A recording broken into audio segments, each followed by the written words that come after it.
What's up everybody, Mike Dags here with the first review for the brand new page.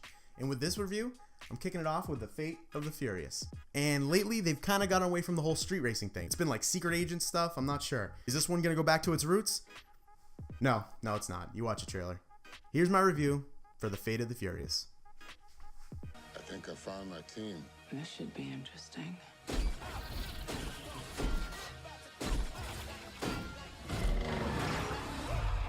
You want to play like that?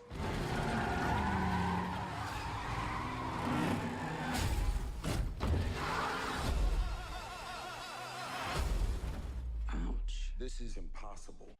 As you can see, these movies have become less about street races, girls, and fistfights, as now they're more of a mix of Mission Impossible and The Expendables. Still, over the years and sequels, the main theme has always been about family. So when Dominic Toretto seemingly turns his back and goes rogue, it's somewhat of a shock to everybody, although I don't know why. Even his wife Letty seems to know that the woman he's working for must have something on him. It would be too easy for me to rip this film for its blatant disregard to Albert Einstein and his theory of relativity. It must be painful to watch the BS you see on screen if you're a physics major, and it's just as hard if you think about all the plot holes and pointless story arcs that they've created with this latest movie. But I'll leave that to the Everything Wrong With series done by CinemaSins. And if you've never checked them out, seriously, go do that. It's an awesome show on YouTube. Even for a series not known for its stellar acting, Fate seems to come up short, where the first half really cuts out everyone who's not Dominic.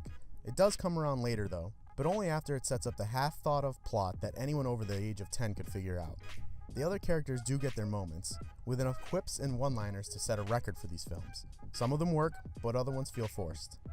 It was nice to see some familiar faces from the series come back, including Jason Statham, who definitely breathes some life into it, and in my opinion, steals the movie.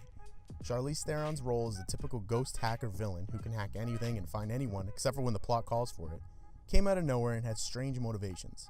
Now, I've seen 2 Vin Diesel movies this year, and they both feel the same, the only difference between the two being the immense popularity following this franchise, which I believe is the only reason that it's gotten greenlit for a 10th film. So I'm confused where to put this movie. On one hand, I hate every explosion or violent car crash where someone doesn't die immediately, and I was constantly rolling my eyes at every flaw in realism that I saw. Then on the other hand, I see that the writers and directors aren't shying away from the over-the-top action. As I stated before, the days of underground street racing and small-scale law-breaking are gone, and they seem to try and up themselves with every new iteration. And instead of being cool and hip like the other films in this genre, they go for all-out action. I don't care for it, but I do respect it.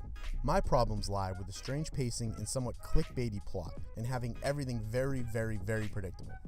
But hey, the soundtrack was great per usual. So if you're someone who can turn your brain off, or just someone who likes action movies and one-liners, then this film's a 10 out of 10. I, however, am not in the business of doing that.